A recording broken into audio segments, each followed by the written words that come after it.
خرم صاحب، یہ جو بیانات آ رہے ہیں مریم نواز صاحبہ کے، عطا اللہ تارڑ صاحب کے، باقی اور لوگ حکومت کے، نواز شریف صاحب نے بھی کہا ہے کہ ہم عدالت کا جو بینچ متنازع ہے تو اس کے فیصلوں کو کیوں مانیں گے؟ اگر حکومت اور حکمران جماعت بھی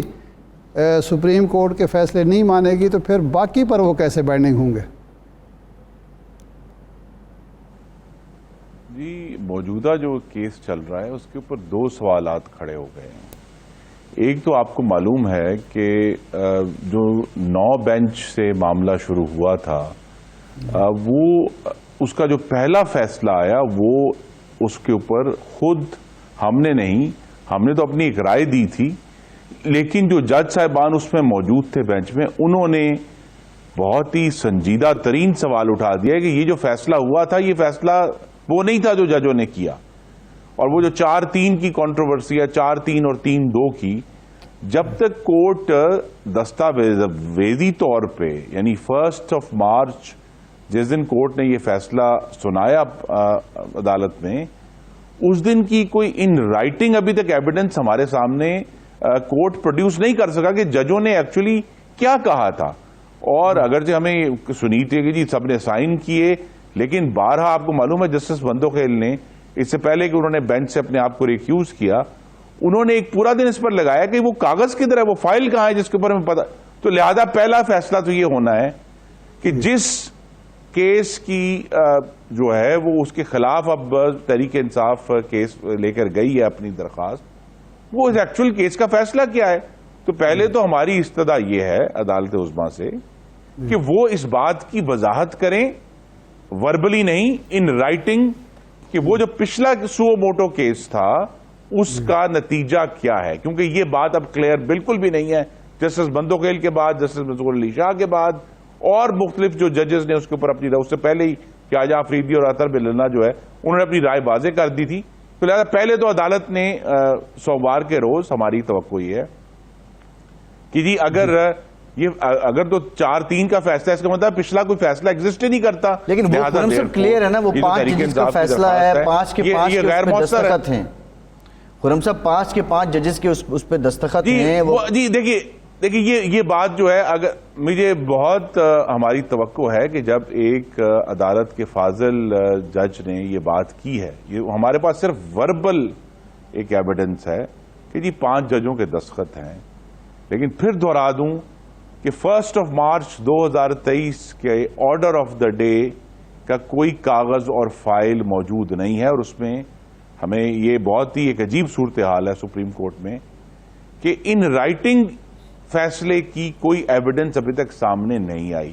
تو ہماری درخواست ہے، ہم نہیں چاہتے کہ اس معاملے کو کنٹروورسی بنایا جائے، جو بھی فیصلہ ہے چاہے 4-3 کا ہے یا وہ 3-2 کا ہے، وہ واضح طور پر ان رائٹنگ عدالت میں پیش ہونا چاہیے تمام فریقوں کے دیکھنے کے لیے۔ اگر تو وہ 4-3 کا فیصلہ ہے تو پھر آگے کاروائی نہیں ہو سکتی، کیونکہ وہاں تو انہوں نے کہہ دیا کہ جی سو موٹو کا اختیار نہیں تھا۔ اگر وہ 3-2 کا فیصلہ ہے، ہم اس کو فرض کر لیتے ہیں، تو پھر اگلا سوال یہ ہے کہ جہاں بھی الیکشن کا معاملہ آئے گا، جدھر سیاسی جماعتوں نے پاکستان کے عوام سے رجوع کرنا ہے، ان کی رائے لینی ہے، تو اس الیکشن کے معاملے میں وہ لیجیٹیمیٹ سٹیک ہولڈرز ہیں جن کی آواز سنی جانی چاہیے، اور خاص طور پہ مسلم لیگ نون، جس کی تمام تر 2018 میں دھاندلی کے باوجود 161 سیٹیں ہیں پنجاب اسمبلی میں جو پچھلی تھی، تو لہذا ہم تو بہت میجر سٹیک ہولڈر ہیں۔ تو اگر ہمیں نہیں سنا جاتا اس سارے معاملے میں تو پھر وہ فیصلہ جو ہے اس کی جو صحت ہے وہ مشکوک ہو جائے گی۔ اور تیسرا جو یعنی اس کے نیکسٹ جو ایشو بنا ہوا ہے وہ یہی ہے کہ یہ جو 3 جج صاحبان ہیں محترم، ان کا اب ایک ہسٹری ہے، غالباً 73 کیسز کاؤنٹ ہوئے ہیں جن میں سیاسی نوعیت کے، جس میں یہ اکٹھے بیٹھے ہیں،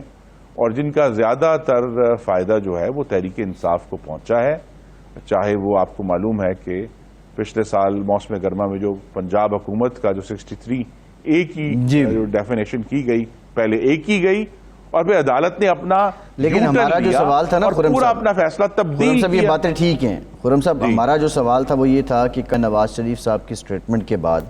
کہ ہم بینچ کو نہیں مانتے تو فیصلہ کیا مانیں گے، ایک تو بات کلیئر ہو گئی کہ حکومت کی اب اس پہ ڈائریکشن کیا ہے، لیکن جب حکومت عدالت کے بینچ کو نہ مانے، حکومت عدالت کے فیصلے کو نہ مانے،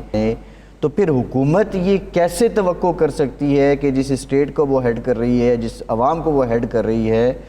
وہ اس عدالت کا احترام کریں اور وہ دوسرے ریاستی اداروں کا احترام کریں اور ایون وہ حکومت کی ریٹ کو قائم رکھنے کی بات کریں؟ جی یہی تو ایک انتہائی نازک معاملہ ہمارے سامنے آ گیا ہے کہ وہ پاکستان کی اعلیٰ ترین عدالت، اس کے جو اندرونی معاملات ہیں وہ قانون اور ضابطے کے مطابق نہیں ہو رہے.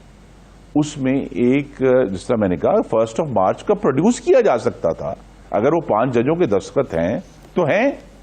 لیکن وہ ابھی تک ہمارے سامنے نہیں آیا، نہ ہی ججوں کے سامنے آیا. تو لہذا ایک ایسا حکم جس کی قانون کے اندر صحت کے اوپر بہت سنجیدہ سوالات ہیں، یہ امید کرنا کہ جی وہ از خود فیصلہ، جہاں پروسیجرز کے ایشوز بھی کریٹ ہو گئے ہیں سپریم کورٹ کے اندر، جہاں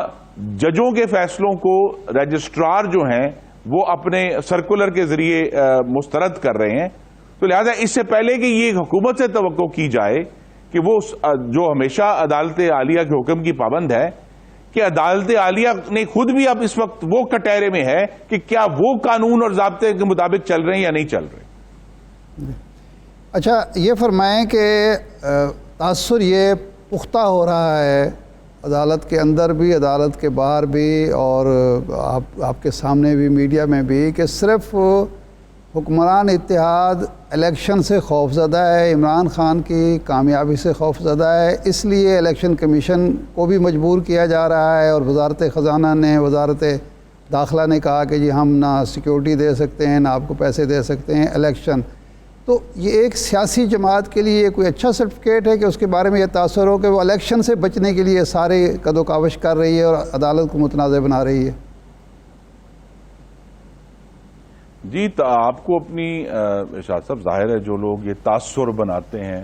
انہیں اپنی رائے قائم کر سکتے ہیں ضرور، لیکن حقیقت یہی ہے کہ پاکستان کی اس وقت جو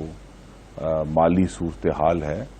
اور جو ہماری امن و امان کی صورتحال ہے، جو عمران خان کے اس فیصلے سے کہ تحریک طالبان کو عام معافی دینی ہے اور ہزاروں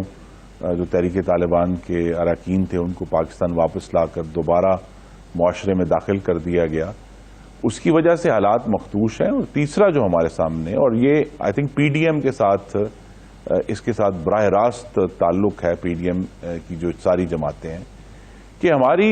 اس حکمران اتحاد میں تمام صوبوں کی جماعتیں شامل ہیں، اور تمام صوبوں کی جماعتوں کے مختلف ایشوز کے اوپر رائے فرق ہے، خاص طور پر جو مردم شماری کا معاملہ ہے. تو لہٰذا ایک ایسا صوبہ پنجاب جس میں پاکستان کی قومی اسمبلی کی نشستوں کی ایک میجورٹی ہے، وہاں اگر یہ صورتحال پیدا ہو جاتی ہے کہ صوبائی حکومت کے جو انتخابات ہیں وہ فرق مردم شماری پر اور فرق حلقہ بندی پر، اور پھر قومی اسمبلی کے جانے تک وہ فرق مردم شماری اور فرق حلقہ بندی پہ، اور پھر اس کے ذریعے اگر پاکستان کی قومی اسمبلی کا فیصلہ ہونا ہے اور بہت بڑے بڑے جو ہیں، تو یہ ایک بہت سیریس کرائسس ہوگا. اس صورت میں بھی جبکہ فاٹا کے اندر جو سابقہ ہمارے قبائلی علاقے ہیں وہاں کے رہنے والے وہ علیحدہ اس وقت احتجاج کر رہے ہیں کہ جی ان کی سیٹوں کا معاملہ حل کیا جائے، ان کے حقوق کا معاملہ حل کیا جائے. کراچی میں آپ کو معلوم ہے MQM جو ہے مستقل طور پہ روزانہ آج کل وہ میڈیا کے اوپر یہ شورش کر رہے ہیں. تو لہذا یہ جو ایشو ہے اس کو سالو کرنا بھی ضروری ہے، اور ہماری نظر میں فیڈریشن کے لیے اور آئین کے اندر یہ ہم کوئی کوشش نہیں ہے کہ آئین سے باہر جائے، فیڈریشن کو درست طور پر اکٹھا رکھنے کے لیے اور اس بات کو یقینی بنانے کے لیے کہ انتخابات کے اوپر کوئی انگلی نہ اٹھے. کیونکہ جو دوسرا ایشو کریٹ ہوگا وہ یہ ہے کہ ابھی تو ان دو صوبوں میں نگران حکومتیں موجود ہیں، اگر ان کی حکومتیں الیکٹ ہو جاتی ہیں اور قومی انتخابات کے وقت جو ہے اب پھر وہی آئین جس کا بار بار حوالہ دیا جا رہا ہے، وہی آئین یہ کہتا ہے کہ انتخابات جو ہیں وہ نگران حکومتیں کرائیں گی، تو پھر کیا اکتوبر سے پہلے جو 2 مہینے ہیں اگست میں یہ جو بل اگر نئی اسمبلی الیکٹ ہو جاتی ہیں تو کیا ان پنجاب اور کے پی کی حکومتوں کو سسپینڈ کر کے